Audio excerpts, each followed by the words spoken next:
후보자님 그 기재부 장관이 경제부총리 역할을 하지요. 예, 저 그렇게 알고 있습니다. 경제 정책에 관하여 관계 중앙행정기관을 총괄 조정한다 이렇게 되어 있습니다. 정부조직법에. 그래서 우리 새롭게 출범한 이재명 정부가 시급히 가장 먼저 해야 될 일이 무엇인지 관련해서 질의를 하겠습니다. 네. 밖에서 보셨을 텐데 윤석열 정부 3년 동안 기재부 일 잘했습니까? 잘못했습니까? 국회 존중하면서 실질적으로 국민의 생활을 낫게 했습니까? 못했습니까? 어떻게 평가하세요? 여러 가지 평가가 있을 수 있다고 보여지는데 결과론적으로는 지금 뭐 경제 상황이 어려우니까요. 그런 측면에서는 또 제대로 하지 못한 측면이 있지 않을까. 저는 매우 잘못했다고 평가하고요. 특히 아시다시피 계엄 사유로 든 경제에 관련한 대통령의 인식에 기재부 관료들과 당시 그 용산의 대통령실의 경제 관료들의 책임이 무척 크다고 생각합니다. 문제는 지금 후보자님 빼고 뒤에 앉아 계신 기재부의 고위 공무원들은 그대로예요. 저는 윤석열 정부 3년 동안의 기재부 공무원들의 일에 관련해서 신상필벌을 먼저 하는 게 우선이다라고 생각하는데 계획을 좀 말씀해 보세요. 예, 뭐 그런 부분도 제가 취임하게 되면 살펴보겠습니다. 알고 계신 내용이 좀 있습니까? 제가 그 퇴임하고 나서는 가능하면은 기재부에 좀 관심을 안 두고 민간에 일반 지방 이런 데 관심을 두다 보니까 지금 현재로서는 정확하게 뭐 제가 아직은 파악은 안 된 상태입니다. 관련해서 수많은 자료들이 당시 야당이었던 저희 당에 있습니다. 네. 저도 기재위원으로서 활동하면서 수많은 얘기를 했는데 답이 없어요. 그에 대한 책임을 반드시 물어야 된다 말씀드립니다. 자, PPT를 보겠습니다. 지금 대통령께서 말씀하신 진짜 대한민국이에요. 진짜 대한민국을 만들어야 되는데 그러려면 지금 현실을 정확히 봐야 되지 않겠습니까? 지금 현실이 어떤지 대한민국이. 근데 최근에 나온 기사는 안타까운 이런 기사들이에요. 가족을 죽음으로 몰아넣는 나라에 관한 기사들입니다. 이번 주에도 월요일에 어머니와 아들이 숨진 채 발견됐다. 또 같은 날에는 지하주차장에서 일가족이 4명이 발견되었다. 화요일에는 일가족 3명이 발견되었다. 그중에 일부는 미성년 자녀를 부모가 죽게 하고 본인들의 목숨을 끊은 사건입니다. 2014년 송파 사건이 10년이 지났는데 이 비극이 끊이질 않아요. 지금 대한민국에. 표로 정리해놨는데 이건 언론에 나온 정도입니다. 근데 대부분 생활고 때문이래요. 대한민국이 지금 가난이 문제돼서 목숨을 끊어야 되는 나라라고 평가하십니까? 후보자 어떠세요? 그런 일은 있어서는 안 된다고 생각합니다. 그 일을 해소할 주체가 누군가요?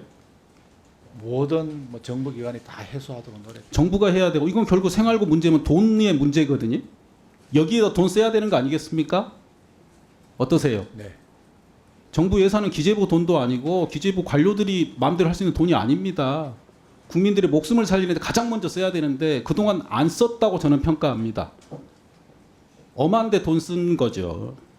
왜냐하면 이걸 봤더니 지금 통계청에 물어봤더니 이런 일가족 사망 사건의 이유가 무엇인지 그 이유의 또 이유는 무엇인지 통계도 없답니다. 공식적인 통계가 없는데 어떻게 현황 파악을 해서 제대로 된 대책을 만들겠어요. 저는 그래서 기존에 하던 대로 일해서는 안 된다. 그리고 겉으로 그럴듯한 통계 수치를 들이대면서 이러이러하게 하겠다라고 하는 것은 아무 의미 없다. 이렇게 평가합니다. 지금 현실을 들여다보고 국민들의 생명을 살리고 현재 시간을 보장할 수 있는 그런 데 돈을 써야 된다라고 말씀을 먼저 드립니다. 네. 다음 보겠습니다. 가난에 대해라는 표현을 안 할 수가 없습니다. 이 강진아 작가라는 분이 쓴 책인데요. 10년 동안 8명의 아이들을 지켜본 기록은 한마디로 이럽니다. 대물림 되는 가난 속에 살고 있다. 그래서 이 친구들은 학교 가서 대부분 잠을 잔다는 평가를 받는데 우리 교육제도에서 교육 문제 논의할 때 이런 문제 논의를 하지 않죠. 가난한 아이가 자라서 가난한 청년이 되고 가난한 장년이 되고 가난한 노년이 됩니다. 대한민국은 죽을 때까지 존엄한 나라가 아니라 죽을 때까지 일하는 나라 그리고 죽을 때까지 일하다가 안 되면 노년 자살률이 제일 높은 나라잖아요. 이거 해결할 주체 정부밖에 없는 거 아닌가요? 어때요? 예, 뭐 정부도 신경을 쓰도록 하겠습니다. 신경을 쓴 정도로 해서는 네. 될 일이 아닙니다. 네. 그 정도 말씀으로 해결됐으면 진작 해결이 됐죠. 안 되니까 대통령이 진짜 대한민국 얘기하시면서 새로운 정부를 만들어낸 거 아니겠어요? 국민들께서도. 다음 보겠습니다. 미국에서도 이런 얘기가 있나 봐요. 미국 최고 아동 살인범은 가난이다. 이 가난이란 단어를 대한민국에서 지워야 됩니다. 이 정도 목표는 세워야지 새 정부 아닐까 싶어요. 다음 보겠습니다. 근데 관련해서 이 가난하면 제일 먼저 저는 이게 안타깝습니다. 최소 주거 기준 미달 가구, 그중에 아동 주거 실태에 관한 얘기를 몇 년째 하고 있는데 예산이 준비가 안 됩니다. 최소 주거 기준 뭔지 대충 상상되시죠? 네. 네. 서울에만 해도 아동 가구 중에 주거 빈곤 가구가 15%나 된답니다. 경기도는 6.9%고요.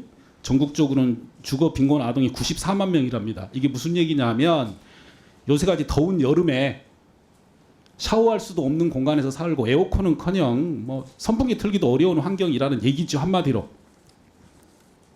이런 데서 사는 아이들이 있는데 대한민국의 다른 공무원들이나 어른들이 성장을 먼저 운운한다. 저는 이 부끄러운 행태라고 생각해요. 왜? 근데 그럴 만한 게 당연한 게 모르거든요.